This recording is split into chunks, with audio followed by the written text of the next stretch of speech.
Hello everyone, welcome to Pharmarox YouTube channel. Pharmarox के YouTube educational channel में आपका स्वागत है।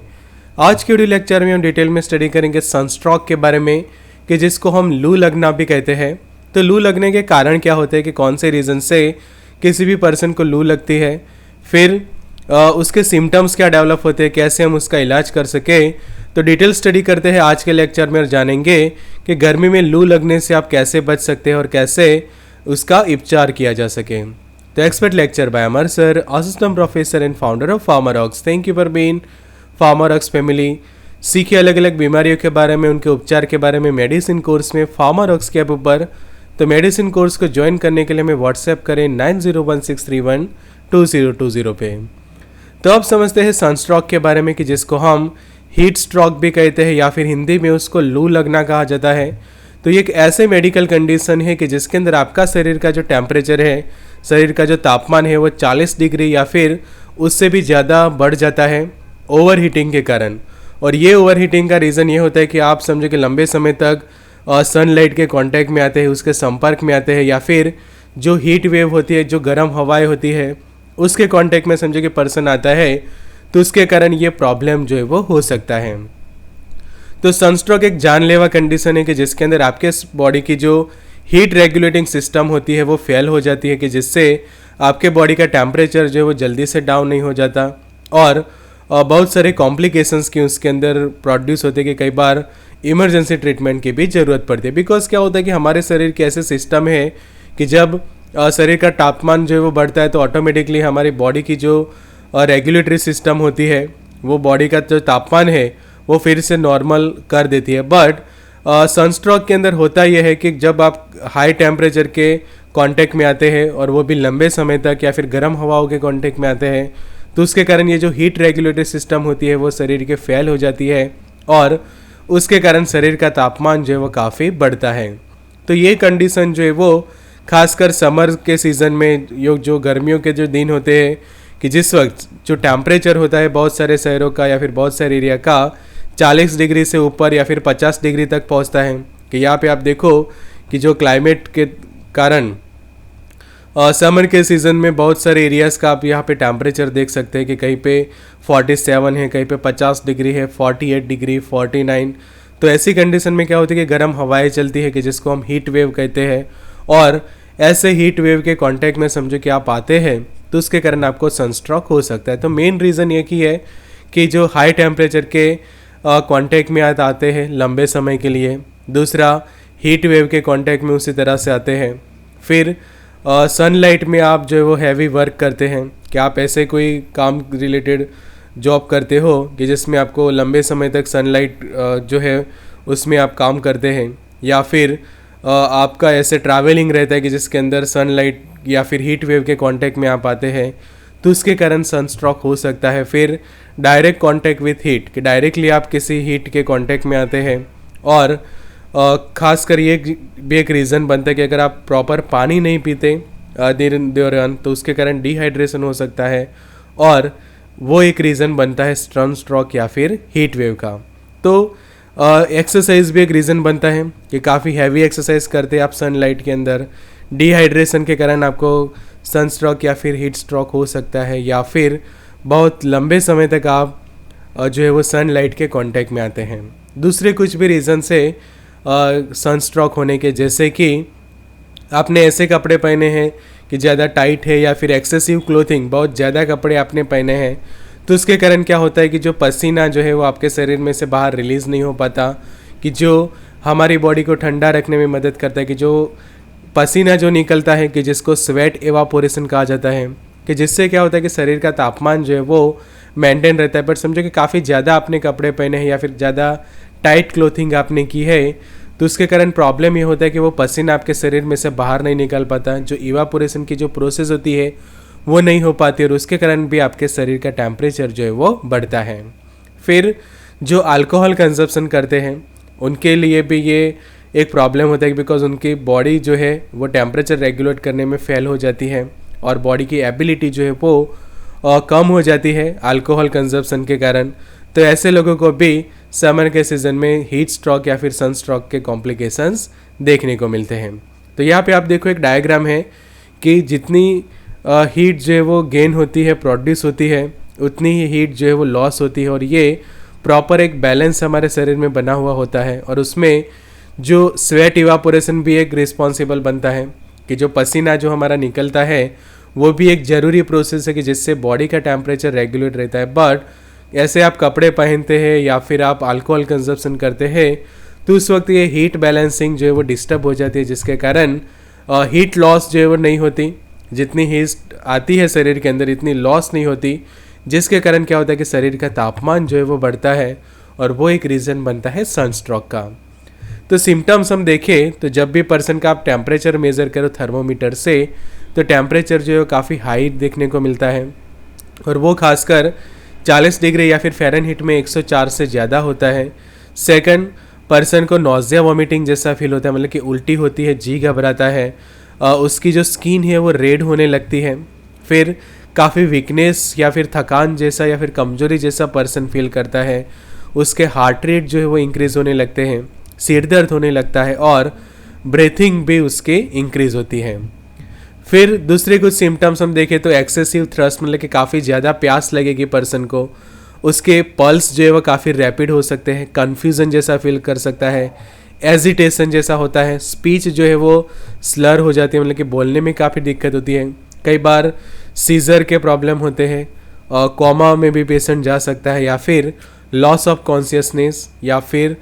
ये सब सिम्टम्स प्रॉपर कंट्रोल में नहीं आते तो पेशेंट की डेथ भी हो सकती है।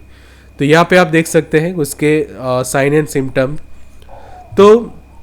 अब बात करते हैं प्रिवेंशन की, कि किस तरह से प्रिवेंट किया जा सकता है सनस्ट्रोक को। तो कहा जाता है कि prevention is better than cure. तो प्रिवेंशन के लिए सबसे पहले तो जो लोग अल्कोहल कंजप्शन करते हैं खासकर समर के सीज़न में, तो वो उनको अवॉइड करना चाहिए। कि यहाँ पे देखो लिखा है कि नो अल्कोहल, तो पहला प्रिवेंशन स्टेप ये रहेगा। सेकंड, आपको लाइट क्लोथिंग लेने चाहिए या फिर खुले कपड़े पहनने चाहिए कि जिससे पसीना आसानी से जो है वो निकल सके और इवापोरेशन हो सके, जिससे आपके बॉडी का टेम्परेचर नॉर्मल रहे। तीसरा, आप कैप या फिर गॉगल्स वगैरह पहन सकते हैं एक प्रोटेक्शन के लिए। फिर चौथा, और अगर आउटडोर जो है आपका काफ़ी ज़्यादा रहता है तो उसको लिमिट कर देना चाहिए, या फिर जब धूप होती है ज़्यादा दोपहर के समय में निकलना जो है वो अवॉइड करना चाहिए आपको। फिर सनस्क्रीन लोशन आप यूज़ कर सकते हैं, ज़्यादा से ज़्यादा पानी पीना चाहिए आपको, या फिर कहीं बाहर से आप आ रहे हो या फिर ऐसा फील हो रहा है कि आपका बॉडी का टेम्परेचर थोड़ा सा बढ़ रहा है, ऐसा फील होता है, तो आप जो है वो कूल वाटर से शावर ले सकते हैं, जिसको कूल शावर भी कहा जाता है। एंड खाने में जो है वो काफ़ी लिमिटेड डाइट लेनी चाहिए, ओवर ईटिंग नहीं करना चाहिए। खासकर कि कई बार लोग क्या करते हैं कि काफ़ी ज़्यादा खाना खा लेते हैं समर के सीज़न में, और उनके कारण भी उनको ये प्रॉब्लम होता है। तो इस तरह से आप गर्मी में लू लगने से बच सकते हैं। सबसे इम्पोर्टेंट ये है कि ज़्यादा से ज़्यादा पानी पिए और ऐसे फ्रूट्स खाए या फिर ऐसे आप ड्रिंक ले सकते हैं कि जिससे आपके शरीर के अंदर वाटर लेवल जो है वो अच्छे से बना रहे। जैसे कि आप वाटरमेलन खा सकते हैं, कि यहाँ पे जो आप देख सकते हैं कि वाटरमेलन का आप जूस भी ले सकते हैं या फिर डायरेक्टली भी उसको खा सकते हैं, कि वो एक पानी का काफ़ी अच्छा सोर्स बनता है, कि जिसको कलिंगड भी कहा जाता है। सेकंड, रो मैंगो का जूस, मतलब कि जो कच्चे आम का जो जूस बनाकर पी जाता है वो आप ले सकते हैं, कि वो भी काफ़ी अच्छा है कि लू से बचने के वो भी एक नेचुरल होम रेमेडी कही जाती है। कि आप जो रो मैंगो होता है, कच्चा आम होता है, उसका जूस बना कर लेते हैं। फिर बटर मिल्क भी आप ले सकते हैं, आपके डाइट के अंदर ऐड कर सकते हैं। फिर आप ग्रेप्स खाएं, कि जिसको अंगूर कहते हैं, हम लेमन जूस ले सकते हैं, कोकोनट वाटर एंड कोकम का शरबत भी आप पी सकते हैं, जिससे आप सनस्ट्रोक से जो है प्रिवेंट कर सकते हैं और आपकी बॉडी को प्रॉपर हाइड्रेटेड रख सकते हैं। बिकॉज पानी के अंदर जो बॉडी के अंदर जो पानी का जो लेवल है वो अच्छे से मेंटेन रहना जरूरी है। बिकॉज अगर डिहाइड्रेशन हो जाएगा तो भी बहुत सारे कॉम्प्लिकेशंस होते हैं सनस्ट्रोक के अंदर। तो ट्रीटमेंट की हम बात करें तो सबसे पहले जो पर्सन को सनस्ट्रोक का प्रॉब्लम हुआ है उस पर्सन को आप जो है वो शेड वाली जगह पे या फिर ऐसे कमरे में रखें कि जहाँ पे आप प्रॉपर उसको फैसिलिटीज़ प्रोवाइड कर सको, कि फ़ैन की या फिर एसी की फैसिलिटी आप उसको प्रोवाइड कर सको, जिससे आप उसकी बॉडी को जो है वो ठंडी कर सके। और पेशेंट को इस तरह के पोजीशन में सुलाए कि जिसको कहते हैं हम सुपाइन पोजीशन जो कहते हैं, कि और उसके जो पैर होते हैं वो थोड़े एलिवेटेड पोजीशन में रखें। फिर पेशेंट ने समझो कि काफ़ी ज़्यादा कपड़े पहने हैं, तो उसके कुछ एक्सेसिव कपड़े हैं या फिर कोई ऐसे इक्विपमेंट्स है कि लाइक किसी वॉच वगैरह पहनी हुई है, गले में कुछ ऐसा पहना हुआ है, तो वो आप निकाल सकते हैं कि जिससे प्रॉपर उसको आप ट्रीटमेंट दे सको। फिर रिहाइड्रेट करने के लिए उसको फ्लूइड देना चाहिए कि उसको फ्लूइड के तौर पे आप पानी दे सकते हैं खासकर पहले तो, या फिर ज़रूरत पड़ने पर आप उसको ORS भी दे सकते हैं या फिर कोई फ्रूट जूस दे सकते हैं कि जिससे उसके अंदर फिर से रिहाइड्रेशन आप करवा सको। फिर फैन यूज़ कर सकते हैं या फिर AC या फिर कूलर यूज़ कर सकते हैं उसके बॉडी का टेम्परेचर कम करने के लिए। तो ऐसे कमरे में पेशेंट को रखें कि जहाँ पे AC की फैसिलिटी हो या फिर AC ना हो तो फ़ैन भी होना चाहिए कि जिससे आप उसके बॉडी का जो टेम्परेचर है वो कम कर सकें। फिर कोल्ड कॉम्प्रेस आपको देना है। कोल्ड कॉम्प्रेस मतलब कि ऐसी एक कंडीशन कि जिसके थ्रू आप उसका बॉडी का टेम्परेचर कम करते हैं, जैसे कि आइस वाटर बैग यूज़ करते हैं और उसको अलग अलग पोजीशन पे रखते हैं, जैसे कि नेक का जो पोर्शन है, आर्म पिट्स का जो पोर्शन है एंड ग्रोइन का पोर्शन है। तो वहाँ से क्या होता है कि जो पर्सन का बॉडी टेम्परेचर कम होने लगता है, या फिर आपके पास कोल्ड वाटर बैग नहीं है कोल्ड कॉम्प्रेस देने के लिए, तो सिंपली आप जो है वो टॉवेल या फिर क्लॉथ को भिगो के कि ठंडे पानी में भिगो के या फिर आइस वाटर में भिगो के पेशेंट को स्पंज कर सकते हैं कि यहाँ पे आप देखो पेशेंट को स्पंज ट्रीटमेंट जो है वो दी जा रही है कि जिससे उसका टेम्परेचर जो है वो डाउन कर सके। और इसी पोजीशन में उसको सुलाना है, जो सीधे सोते हैं हम उसी तरह से उल्टा नहीं सुलाना है, पेशेंट को सीधा सुलाना है और उसके पैर जो है वो थोड़े ऊपर की ओर रखने हैं। फिर उसका हार्ट रेट आप खास मॉनिटर करो, ब्लड प्रेशर मॉनिटर करो, मेंटल स्टेटस मॉनिटर करो और ज़रूरत पड़ने पर उसका ब्लड या फिर यूरिन टेस्ट भी किया जाता है। और इस तरह से भी समझो कि पेशेंट स्टेबल नहीं हो रहा है तो ज़रूर से उसको हॉस्पिटलाइज करना चाहिए नेक्स्ट प्रॉपर मेडिकल ट्रीटमेंट देने के लिए। तो जिसके अंदर स्पेशली क्या होता है कि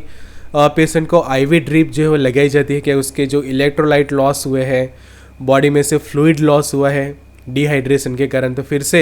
हाइड्रेटेड करने के लिए उसको अलग अलग IV सॉल्यूशन या फिर IV ड्रिप्स चढ़ाए जाते हैं, जैसे कि डेक्स्ट्रोज का 50% सॉल्यूशन वाटर के अंदर, D5W या फिर नॉर्मल सलाइन या फिर RL या फिर DNS जैसे जो अलग अलग IV फ्लूइड्स आते हैं वो पेशेंट को जो है वो ड्रिप के थ्रू स्लोली लगाया जाता है कि जिससे उसके बॉडी के अंदर जो डिहाइड्रेशन हो गया है, काफ़ी ज़्यादा फ्लूइड लॉस हुआ है, तो वो आप प्रिवेंट करवा सकते हैं। फिर मेडिसिन्स की हम बात करें तो अगर पेशेंट को काफ़ी सेवरिंग हो रही है तो उसको कम करने के लिए मसल रिलैक्सेशन दवाई है जैसे कि बेंजोडाइजेपिन्स यूज़ की जाती है। तो बेंजोडाइजेपिन्स क्या करती है, एक सेडेटिव इफेक्ट देती है कि जिससे जो कन्वल्जन्स जो होते हैं वो आप कंट्रोल में कर सकते हैं। फिर सेवरिंग जो होती है पेशेंट को वो आप कंट्रोल में करा सकते हैं, जैसे कि पूरा जो बॉडी जो है उसका ध्रुजने लगता है और सीवरिंग जो देखने को मिलते हैं, तो वो कम करने के लिए अलग अलग बेंजोडाइजेपिन्स में से जो भी पेशेंट को सूट हो, जैसे कि अल्प्राजोलम है,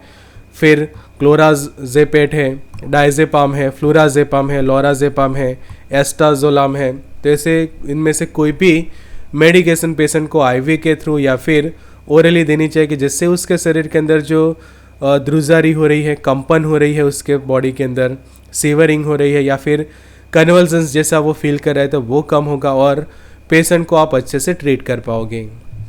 फिर अगर समझो कि ऐसी प्रॉब्लम क्रिएट हुई है कि सीवियर एसिडोसिस हो रही है, तो ऐसे कंडीशन में पेशेंट को जो है वो दूसरे कुछ मेडिकेशन जैसे कि अल्कलिनाइजिंग एजेंट दिए जाते हैं, जैसे कि सोडियम बाइकार्बोनेट या फिर मैनिटॉल। पर ये ऑप्शन तभी रहता है कि जब आपको पता चलता है कि सीवियर एसिडोसिस की कंडीशन जो है वो प्रोड्यूस हुई है शरीर के अंदर, मतलब कि पेशेंट के अगर आप यूरिन टेस्ट करते हो तो यूरिन काफ़ी ज़्यादा एसिडिक आपको देखने को मिलता है और बॉडी के जो ऑर्गन्स होते हैं उनकी जो pH है वो जो नॉर्मल होती है उसके कंपेयर में समझो कि pH एसिडिक होने लगी है। तो ऐसे कंडीशन में उसके शरीर के अंदर pH बैलेंस नॉर्मल करने के लिए अल्कलिनाइजिंग एजेंट जो है वो यूज़ किया जाता है और उसमें सोडियम बाइकार्बोनेट एंड मैनिटॉल जो है वो मेन रहते हैं। बट ये सभी पेशेंट्स को देने की ज़रूरत नहीं रहती, ये सिर्फ उन्हीं पेशेंट को दिया जाता है कि जो सीवियर एसिडोसिस का शिकार होते हैं सनस्ट्रोक के कारण। तो ये खास ध्यान रखें कि ये ट्रीटमेंट सभी के लिए नहीं है, सिर्फ और सिर्फ ऐसे पेशेंट कि जिनके अंदर सीवियर एसिडोसिस या फिर उनका यूरिन टेस्ट करने पर पता चलता है कि यूरिन काफ़ी ज़्यादा एसिडिक हो चुका है। फिर एड्रीनर्जिक एगोनिस्ट एजेंट की हम बात करें, जैसे कि डोब्यूटामाइन करके मेडिकेशन आती है, उसके इंजेक्शन आप यहाँ पे देखो 250 mg पर 5 ml के तौर पे वो अवेलेबल होता है। तो ये मेडिकेशन क्या करती है, आइनोट्रोपिक स्टेट को इंक्रीज करने के लिए ये मेडिकेशन जो है वो दी जाती है, वासोडाइलेशन प्रोड्यूस करती है। और जो सर्कुलेटरी सपोर्ट, मतलब कि आपका जो कार्डियोवास्कुलर सिस्टम को जिसको हम कहते हैं कि ब्लड सर्कुलेटरी सिस्टम है, तो समझ कि वो सिस्टम अच्छे से काम नहीं कर रहा सनस्ट्रोक के कारण, तो वो सिस्टम को प्रॉपर रेगुलेट करने के लिए कि जो सर्कुलेटरी सपोर्ट काफ़ी ज़रूरी है हीट स्ट्रोक के दौरान, कि आप समझो कि पेशेंट्स को आईवी लगा रहे हैं या फिर कोई इंजेक्शन दे रहे हैं या फिर जो भी कोई मेडिकेशन दे रहे हैं, वो उसके सिस्टेमिक सर्कुलेशन मतलब कि उसके ब्लड में जाके शरीर के अलग अलग भागों में फैलनी चाहिए। तो वो तभी फैलेगी कि जब आपका सर्कुलेटरी सपोर्ट अच्छा होगा, ब्लड सर्कुलेटरी सिस्टम अच्छे से काम कर रही है, तो उस वक्त डोब्यूटामाइन मेडिकेशन जो है इसमें हेल्प करती है कि जो वासोडाइलेशन प्रोड्यूस करती है एंड इंक्रीज करती है आइनोट्रोपिक स्टेट, जिसका डोज रहता है 2.5 से लेकर 10 माइक्रोग्राम पर किलोग्राम पर मिनट के हिसाब से आईवी इन्फ्यूजन के थ्रू पेशेंट को दिया जाता है। वो सिर्फ और सिर्फ एक्सपर्ट के द्वारा हॉस्पिटल के अंदर मेडिकल सुपरविजन में ही लगाया जाता है। अब बात करें कुछ वार्निंग्स की, तो वार्निंग पहली ये रहेगी कि अगर कोई सनस्ट्रोक का पेशेंट है तो उसको गलती से भी आप जो है वो ये दवाइयाँ ना दें। पहला एग्जाम्पल है पैरासीटामोल का, दूसरा एस्पिरिन और तीसरी आइबुप्रोफेन। तो कई बार लोग ऐसा सोचते हैं कि उसको फीवर के साथ एक बैलेंस कर देते हैं कि बॉडी का टेम्परेचर बढ़ रहा है, मतलब कि फीवर की कंडीशन है, तो ये गलत है। यहाँ पे जो टेम्परेचर हाई हो रहा है उसका रीज़न ये है कि आपके बॉडी की जो रेगुलेटरी सिस्टम है, हीट रेगुलेटरी सिस्टम, वो फेल हो रही है, उसके कारण तापमान बढ़ रहा है, ना कि किसी बीमारी के कारण या फिर किसी पायरोजेंस के कारण। बिकॉज क्या होता है, पायरोजेंस मतलब कि कोई भी ऐसे हार्मफुल बैक्टीरिया वायरस आपके शरीर में एंटर होते हैं तो आपका बॉडी का टेम्परेचर बढ़ जाता है, तो उस वक्त पैरासीटामोल, एस्पिरिन, आइबुप्रोफेन या फिर कोई non steroidal anti inflammatory drug काम करे। बट यहाँ पे जो टेम्परेचर बढ़ रहा है वो बढ़ रहा है आपके बॉडी की जो डिफेंस सिस्टम फेल होने के कारण नहीं हो रहा, बट आपके बॉडी की हीट रेगुलेटरी सिस्टम फेल होने के कारण हो रहा है। तो ऐसे सीखे डिटेल में मेडिसिन कोर्स में अलग अलग बीमारियों के बारे में, उनके उपचार के बारे में, कौन सी दवाई यूज़ होती है, उनके डोज, उनके साइड इफेक्ट, वार्निंग, कॉन्ट्राइंडिकेशन 1 साल तक, फार्मारॉक्स के ऊपर। तो मेडिसिन कोर्स को ज्वाइन करने के लिए हमें व्हाट्सएप करें 9016312020 पर या फिर डायरेक्टली हमारी ऐप डाउनलोड करें। तो मेडिसिन कोर्स के लिए हमें व्हाट्सएप करें या फिर ऐप को डाउनलोड करें। Good luck and all the best.